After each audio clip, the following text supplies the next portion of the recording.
হাসিনা ওয়াজেদ বৈধ প্রধানমন্ত্রী, এরা অবৈধ। হাসিনা ওয়াজেদ প্রধানমন্ত্রী হিসেবেই ঢাকাতে শাহজালাল এয়ারপোর্টে নামবেন, স্যালুট দিয়ে নিয়ে যেতে হবে।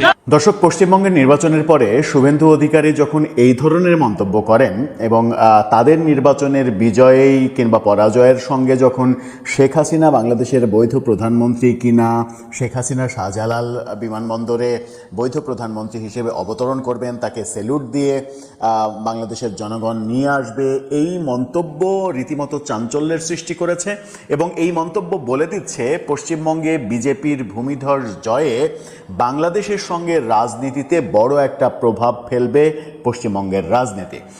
এতদিন নানা কারণে মমতা ব্যানার্জি আলোচনায় ছিলেন, মমতার জন্য অনেক কিছু বাংলাদেশ পায়নি এরকম আলোচনা যেমন হয়েছে, তেমনি বিজেপি পশ্চিমবঙ্গে তাদের আধিপত্য বিস্তার করতে পারেনি বলে বাংলাদেশে প্রফেসর ইউনূস সরকারের আমলে ভারত বিরোধী যে রাজনীতিগুলো হয়েছে, এক ধরনের যুদ্ধংদেহী অবস্থা তৈরি করা হয়েছে, সেরকম প্রেক্ষাপটে বিজেপি খুব একটা পশ্চিমবঙ্গ থেকে কিছু করতে পারেনি। কিন্তু শুভেন্দু অধিকারীদের সবসময়ই সোচ্চার দেখেছি আমরা।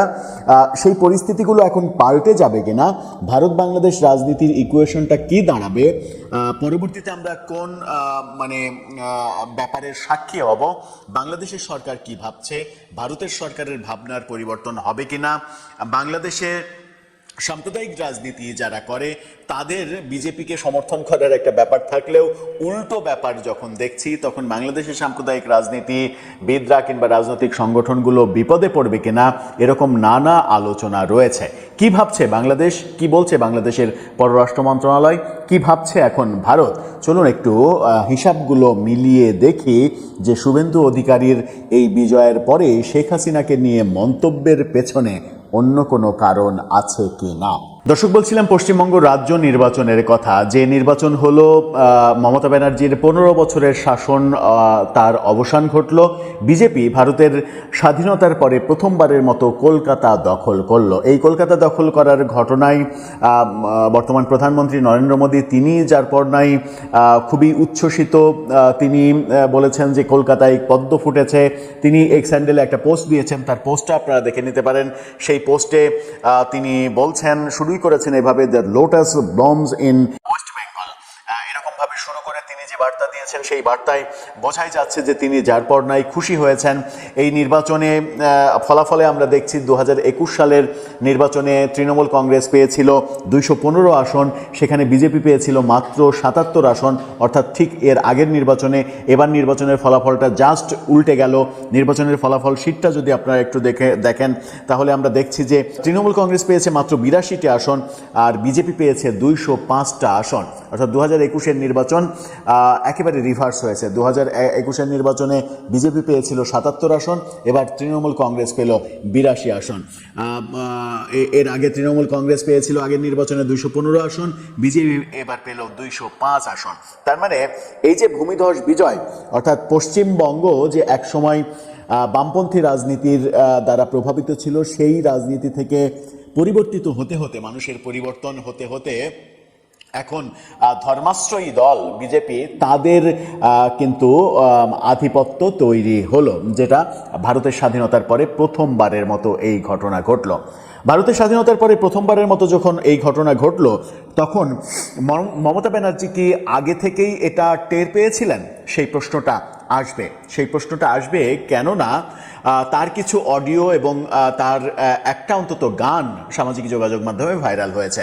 সেই গানটা আপনারা দেখে আসলেই বুঝতে পারবেন যে তিনি আগে থেকেই নিজেই নিজেকে বার্তা দিয়েছিলেন কিনা যে এবার তিনি বিদায় নিতে চলেছেন। শুনে আসুন।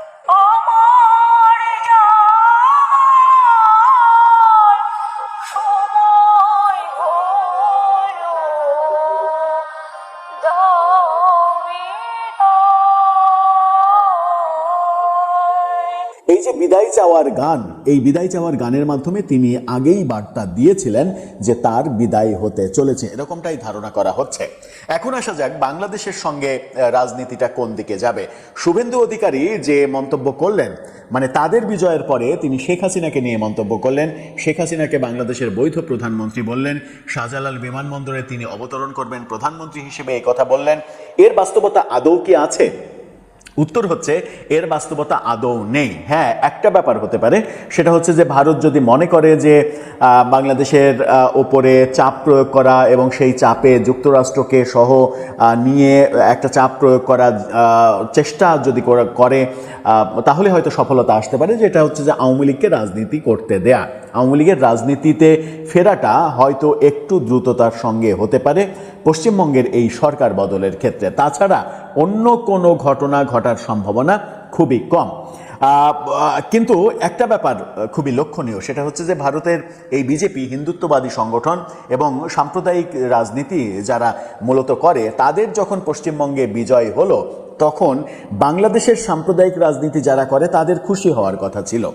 কিন্তু বাংলাদেশে সাম্প্রদায়িক রাজনীতি করে কিংবা সাম্প্রদায়িক রাজনীতিকে সমর্থন করে, সাম্প্রদায়িক রাজনীতির জোট করে, সাম্প্রদায়িক রাজনীতিকে ভোট দেয়, এরকম অনেকের সামাজিক যোগাযোগ মাধ্যমে লেখালেখি দেখছে যে পশ্চিমবঙ্গে দীর্ঘদিন ধর্মনিরপেক্ষ শাসন ব্যবস্থা তার পতন হলো, পতন হয়ে সাম্প্রদায়িক শাসন ব্যবস্থা চালু হলো। ব্যাপারটা খুবই হাস্যকর। মানে আমি আমার দেশে সাম্প্রদায়িক রাজনীতি করব কিংবা সমর্থন করব কিংবা ভোট দেব, আবার পশ্চিমবঙ্গে আমি চাইবো ধর্মনিরপেক্ষ রাজনীতি হোক, ওখানে ধর্মনিরপেক্ষ সরকার হোক, ওখানে সাম্প্রদায়িক শক্তি যেন না আসে। ব্যাপারটা মজার। ব্যাপারটা আজকে সারা দিনই, মানে যখন থেকে রেজাল্টের আভাস পেতে শুরু করেছে তখন থেকেই এই লেখালেখিগুলো আমরা দেখছি। এই ফলাফলের উপরে কি হতে পারে, বাংলাদেশের রাজনীতিতে কি প্রভাব পড়তে পারে? একটা বললাম যে শেখ হাসিনার মানে ফেরাটা না, শেখ হাসিনার দলের রাজনীতিতে ফেরাটা হয়তো আরও অধিকতর সহজ হতে পারে। একটা। দুইটা হচ্ছে বাংলাদেশের যারা সাম্প্রদায়িক রাজনীতি করে এবং প্রফেসর ইউনূসের আমলে যারা ভারত বিদ্বেষী রাজনীতি প্রতিষ্ঠিত করার চেষ্টা করেছে, ভারত বিদ্বেষী বহু ভূমিকা পালন করেছে, ভারতীয় দূতাবাসে পাথর মেরেছে, ভারতীয় দূতাবাসের ইট খুলে নেওয়ার ঘোষণা দিয়েছে এবং সেভেন সিস্টার্স, চিকেন নেক এগুলো নিয়ে স্বয়ং প্রধান উপদেষ্টা থেকে শুরু করে তার সাঙ্গপাঙ্গরা যে সকল কথাবার্তা বলেছেন, তাদের জন্য একটি খারাপ খবর হতে পারে পশ্চিমবঙ্গের বিজেপির সরকার গঠন। খারাপ খবর এই কারণেই হতে পারে যে পশ্চিমবঙ্গ তো মানে বাংলাদেশের অধিকাংশ যে বর্ডার, সেই বর্ডার তো পশ্চিমবঙ্গের, তো সেটা বাংলাদেশের রাজনীতিতে প্রভাব বিস্তার করার যথেষ্ট সম্ভাবনা রয়েছে। আবার কেন্দ্রীয় সরকার এবং রাজ্য সরকার যখন এতদিন মমতার সঙ্গে কেন্দ্রীয় সরকার পেরে উঠছিল না, সেই ক্ষেত্রেও একটা তাদের ভূমিকা বাংলাদেশের রাজনীতিকে প্রভাবিত করতে পারে। এটা গেল বাংলাদেশের রাজনৈতিক মানে সাম্প্রদায়িক রাজনীতি যারা করে তাদের প্রেক্ষাপট, তাদের ব্যাপারটা তাদের জন্য নেগেটিভ হতে পারে। আবার পজিটিভ ব্যাপার যেটা হতে পারে সেটা হচ্ছে যে মমতা ব্যানার্জির কারণে আমরা এতদিন, আওয়ামী লীগ সরকারও অনেক চেষ্টা করে তিস্তার পানি বন্টন চুক্তি সেটা বাস্তবায়ন করা সম্ভব হয়নি, তিস্তার পানির হিস্সা আমরা ঠিকভাবে বুঝে পাইনি। এবার যখন নরেন্দ্র মোদীর দল কলকাতা মানে পশ্চিমবঙ্গ শাসন করছে, তখন কেন্দ্রীয় সরকারের এর আগের যে সদিচ্ছা ছিল সেই সদিচ্ছা যদি থাকে এবং বিএনপি সরকার যদি আওয়ামী লীগের মতো ভারতের সঙ্গে সম্পর্কটা বন্ধুত্বপূর্ণ পর্যায়ে নিয়ে যেতে পারে, তাহলে তিস্তার পানি হিস্সাটা আমরা হয়তো আগের চাইতে বেটার সলিউশন পাওয়ার দিকে যেতে পারি। কারণ মমতা ব্যানার্জির কারণেই আমরা এটা পারিনি। আবার অনেকে যেটা মনে করেন সেটা হচ্ছে যে মমতা ব্যানার্জি তাকে দিয়ে পাকিস্তানি বিভিন্ন গোষ্ঠী কলকাতায় এমন একটা রাজনীতি প্রতিষ্ঠিত করার চেষ্টা করেছে যে রাজনীতিটা বাংলাদেশের ওপরে নেগেটিভ রাজনীতি তৈরি করে, বাংলাদেশে সাম্প্রদায়িক গোষ্ঠী যেন মানে বিভিন্নভাবে সহযোগিতা পায়, সহায়তা পায়, বা সাম্প্রদায়িক গোষ্ঠীকে উস্কানি দেওয়া যায়, এই ব্যাপারগুলো অনেকে মেলানোর চেষ্টা করেন। কিন্তু আমার ব্যক্তিগতভাবে মনে হয় না যে তৃণমূল কংগ্রেসের সঙ্গে কিংবা মমতা ব্যানার্জির সঙ্গে পাকিস্তানি কোনো গোষ্ঠীর যোগসাজশ ছিল, যে যোগসাজশের মাধ্যমে তারা নিজের দেশকে ক্ষতিগ্রস্ত করবে, নিজের দেশকে বিতর্কিত করবে, পার্শ্ববর্তী দেশের বিভিন্ন গোষ্ঠীর পারপাস সার্ভ করার জন্য এগুলো করবে, এতটা নীতিহীন দেশ বিরোধী ভারতীয় রাজনীতিবিদরা, এটা আমার এবং মমতা ব্যানার্জি এতটা নীতিহীন হবে এটা আমার কাছে বিশ্বাসযোগ্য মনে হয় না। এরকম ঘটনা যারা আলোচনা করছেন তারা অতি আওয়ামী লীগ হতে পারে, কিংবা অতি মানে শেখ হাসিনা পন্থী, তারা হয়তো অতিরিক্ত স্বপ্ন দেখছেন বিজেপির এই বিজয়কে কেন্দ্র করে, সেই কারণে তাদের এই প্রচারগুলো হতে পারে। আমার ব্যক্তিগতভাবে মনে হয় না যে পাকিস্তানি কোনো গোষ্ঠীর সঙ্গে মানে যোগ সাজস করে বাংলাদেশে সাম্প্রদায়িক রাজনীতিকে পৃষ্ঠপোষকতা দিয়েছেন মমতা বন্দ্যোপাধ্যায়, এটা ঘটিয়েছেন, এটা আমার কাছে বিশ্বাস হয় না। তবে বিজেপি আসার ফলে বাংলাদেশের সাম্প্রদায়িক গোষ্ঠী যে বিপদে পড়বে, যদিও তারাও সাম্প্রদায়িক রাজনীতি করে, বাংলাদেশেও যারা সাম্প্রদায়িক রাজনীতি করে তাদের মধ্যে বন্ধুত্ব থাকার কথা, কিন্তু দৃশ্যপট একেবারেই আলাদা। বন্ধুত্বের বদলে উল্টা চিত্র আমরা হয়তো দেখতে পারি। তবে যারা অতিরিক্ত প্রত্যাশা করছেন যে শুভেন্দু অধিকারী মুখ্যমন্ত্রী হলে ওই তার ভাষ্য অনুযায়ী শেখ হাসিনা বাংলাদেশের প্রধানমন্ত্রী হিসেবে শাহজালাল বিমানবন্দরে নামবেন, তাকে সেলুট দিয়ে সবাই বরণ করে নিয়ে আসবে, রাজনীতির মাঠে এত বড় একটা ঘটনা ঘটবে, এই কল্পনার রাজ্যে যারা আছেন তারা কল্পনার রাজ্য থেকে যতটা বাস্তবে দ্রুত আসতে পারবেন ততটাই তাদের এবং তাদের রাজনীতির জন্য মঙ্গলজনক হবে। এখন অপেক্ষার পালা, বিএনপি সরকার কতটা এই ব্যাপারে নেগোসিয়েশন করে ভারতের সঙ্গে সম্পর্ক উন্নয়ন করতে পারে, তিস্তার পানি হিস্সা নিতে পারে। এবং বিএনপি সরকারের পররাষ্ট্র প্রতিমন্ত্রী তিনি যখন বক্তব্য দিচ্ছেন, তার এই বক্তব্যটা দেখে নিন গণমাধ্যমে। তিনি বলছেন পশ্চিমবঙ্গে যেই ক্ষমতায় আসুক বাংলাদেশের সঙ্গে সম্পর্কে প্রভাব পড়বে না। পররাষ্ট্র প্রতিমন্ত্রী যখন এই কথা বলেন তখন এটা নিশ্চিত হওয়া যায় যে পশ্চিমবঙ্গের এই রাজনীতি বাংলাদেশের রাজনীতিতে ব্যাপক প্রভাব ফেলবে।